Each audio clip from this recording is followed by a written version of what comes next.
the air as she does every day. Research by Asthma UK found that in Sandwell, where she lives, more than 80% of schools are in areas where levels of extra fine pollution exceed World Health Organization's safe limits.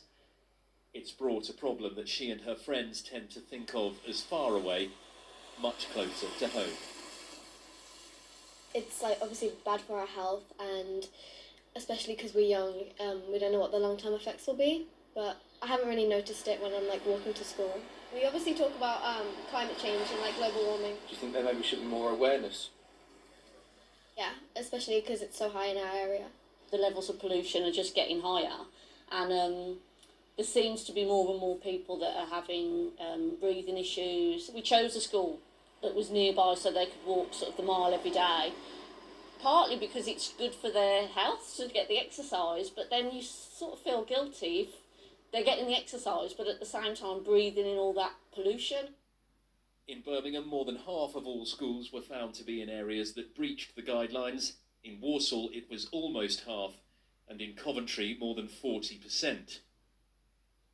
PM 2.5 pollution is matter with a diameter less than 2.5 micrometres. Easy to breathe in, difficult or impossible for the body to break down. It affects children more severely than adults, and the sick more severely than the well.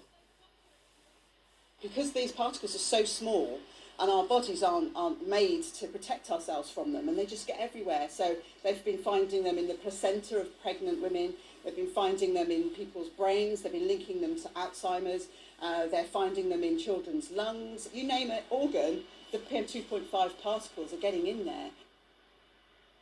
We have talked a great deal about COVID-19 lately, which the World Health Organization reckons has killed just over 1 million people.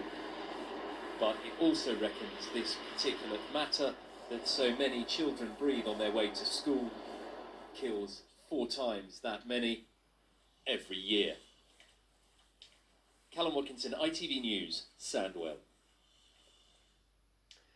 There's been a clear message from the events industry to the government. Help us, or we're headed for disaster. Hopes had been raised that things could start to get back to normal this month, but rising coronavirus infection rates have put paid to that. And businesses affected say they need financial support quickly. Pablo Taylor reports. A giant letter with an even bigger